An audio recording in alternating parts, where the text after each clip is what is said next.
Donald Trump, انہیں پسند کریں یا ان سے نفرت کریں، بہت سے امریکیوں کے لیے ایسا لگتا ہے کہ جب بات ٹرمپ کی آتی ہے تو کوئی درمیانی راستہ نہیں ہے۔ سابق صدر نے خود پر لگے سنگین الزامات کو گھما پھرا کر سیاسی فائدے کے لیے استعمال کیا اور یہ دعویٰ کیا ہے کہ ان الزامات کے پیچھے سیاسی محرکات ہیں۔ یہ مذاقہ خیز الزامات ہیں اور وہ جو کچھ کر رہے ہیں اس سے بڑے پیمانے پر انتخابات میں مداخلت کی امید کر رہے ہیں۔ وہ یہی کرنا چاہتے ہیں، وہ سرکردہ امیدوار کو نقصان پہنچا رہے ہیں۔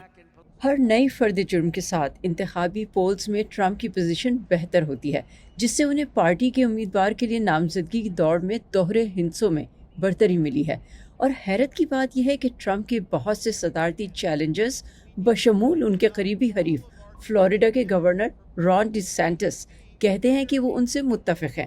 کانگریس کے کچھ ممتاز ریپبلکنز بھی ایسا ہی کہتے ہیں۔ وہ کسی بھی ایسے شخص کا پیچھا کرتے ہیں جو صدر بائیڈن کے خلاف لڑ رہا ہے۔ ایسا لگتا ہے کہ اگر آپ رائے عامہ کے جائزوں میں اوپر ہوتے ہیں تو آپ پر فرد جرم عائد ہونے کا زیادہ امکان ہے۔ دیگر نے اپنا غصہ خصوصی وکیل جیک اسمتھ پر ڈالا، جنہوں نے ان تحقیقات کی قیادت کی جس کی وجہ سے 2020 کے انتخابات کے بعد ٹرمپ کے اقتدار میں رہنے کی کوششوں پر فرد جرم عائد ہوئی۔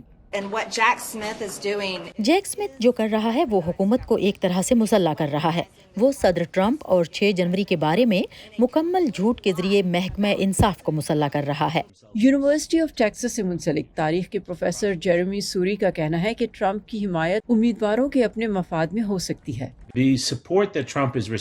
ٹرمپ کو دوسرے ریپبلکن امیدواروں اور دیگر ریپبلکن عہدیداروں سے جو حمایت مل رہی ہے اس کی وجہ یہ حقیقت ہے کہ ریپبلکن پرائمری سسٹم کے نظام میں گڑبڑ ہے۔ یہ ایک ایسا نظام ہے جو ریپبلکنز کے ایک چھوٹے سے گروپ کو جو پرائمریز میں نکلتے ہیں یا مقامی لوگوں کے اجلاس میں ہوتے ہیں یا پرائمریز میں ووٹنگ میں شامل ہوتے ہیں اور وہ پارٹی کی نمائندگی نہیں کرتے ہیں، لیکن وہ پرائمریز میں کلیدی ووٹ فراہم کرتے ہیں جس سے یہ تعین ہوتا ہے کہ پارٹی کا امیدوار کون ہوگا۔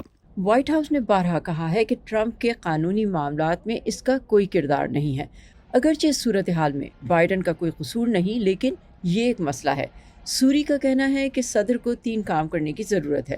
پہلا یہ کہ ووٹ تک لوگوں کی رسائی کو تحفظ دیں، دوسرا یہ کہ اس بات کو یقینی بنائے کہ انصاف کا نظام اپنا کام کر سکے، اور تیسرا وہ کہتے ہیں Biden should be educating the public. اس کے لیے انتخابات سے پہلے ان کے پاس صرف 1 سال کا وقت ہے۔ انیتا پاول کے ساتھ صبا شاہ خان، وائس آف امریکہ۔